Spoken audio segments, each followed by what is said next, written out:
नमस्कार, उत्तराखंड न्यूज में आपका बहुत बहुत स्वागत है। चलिए देखते हैं उत्तराखंड की 15 फटाफट बड़ी खबरों को। इससे पहले आप न्यूज को कहां से देख रहे हैं, कमेंट में बताना बिल्कुल न भूलें। प्रदेश में जुलाई महीने में महंगा आएगा बिजली का बिल, मांग ने तोड़ दिए सारे रिकॉर्ड। प्रदेश में जुलाई माह में बिजली का बिल महंगा आएगा। Fuel and power purchase cost adjustment के तहत उत्तराखंड विद्युत नियामक आयोग ने उपभोक्ताओं से 14 करोड़ 21 लाख रुपए वसूली की अनुमति दी। गर्मी से जनता त्राहिमाम, 3 गुना बढ़ी एसी की डिमांड, बुकिंग के 10 दिन बाद हो रही डिलीवरी। प्रचंड गर्मी से आम जनता परेशान है। ऐसे में गर्मी से राहत पाने के लिए लोग एसी कूलर खरीदने पहुंच रहे हैं। बीते वर्ष के मुकाबले इस बार एसी की मांग 3 गुना तक बढ़ गई। वहीं दाम भी 5 से 7% तक बढ़े हैं। ग्राहकों को बुकिंग के बाद भी लंबा इंतजार करना पड़ रहा है।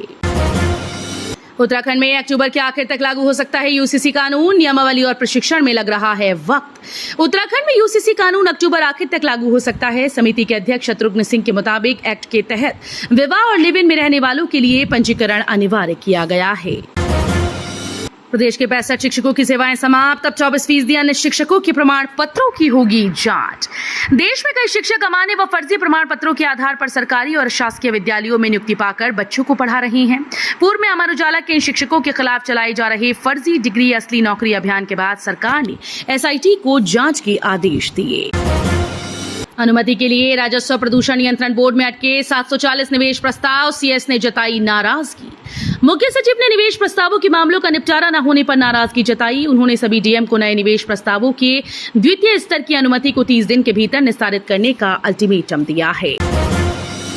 22 दिन 10 राज्य और 60 से ज्यादा चुनावी कार्यक्रम। प्रचार को सबसे ज्यादा डिमांड में रहे सीएम धामी।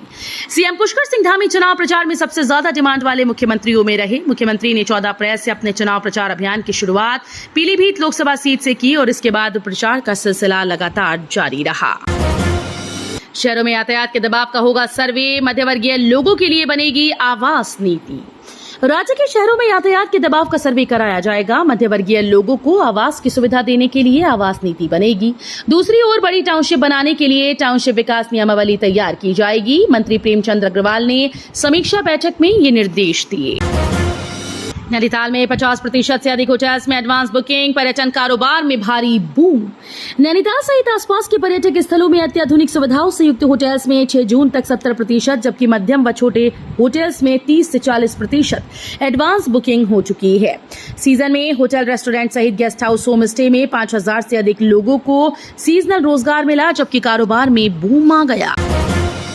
मोबाइल की टॉर्च की रोशनी में सचिव ने किया स्टेडियम का निरीक्षण।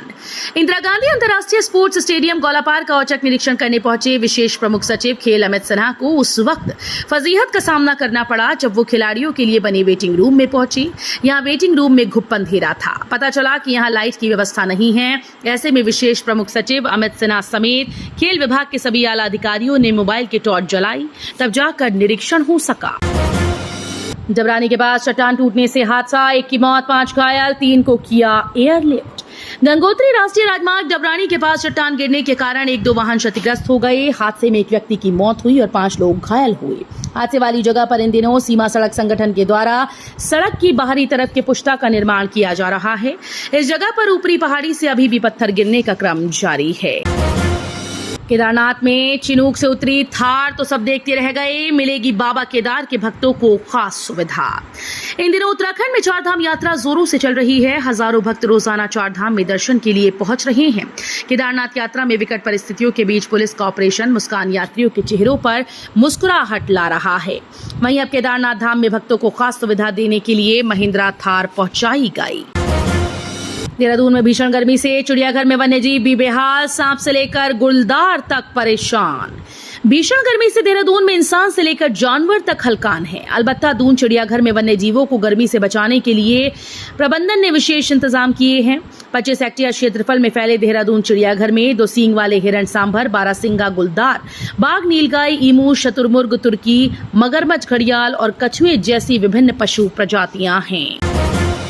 ओमकनाथ, भगवा वस्त्र, सामने विवेकानंद की आदमकद प्रतिमा। कन्याकुमारी से सामने आई पीएम मोदी की ध्यान साधना की तस्वीरें। पीएम नरेंद्र मोदी चुनाव प्रचार समाप्त करने के बाद से कन्याकुमारी के 2 दिवसीय दौरे पर हैं। वे यहां उसी शिला पर ध्यान लगाने पहुंचे जहां स्वामी विवेकानंद ने ध्यान लगाया था।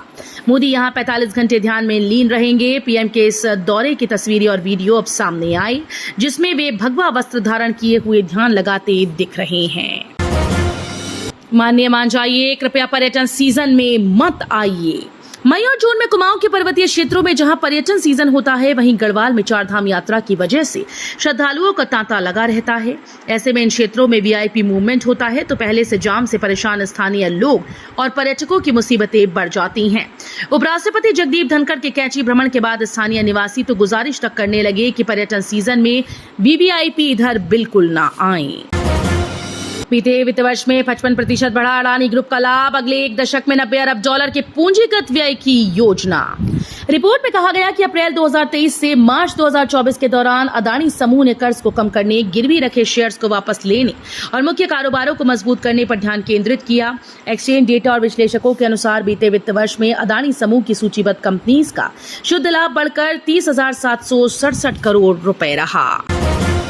तो ये थी उत्तराखंड की 15 बड़ी खबरें। रोजाना ऐसे ही सबसे पहले अपडेट पाने के लिए चैनल को सब्सक्राइब करना बिल्कुल ना भूलें। साथ ही वीडियो को लाइक भी कर दें। धन्यवाद।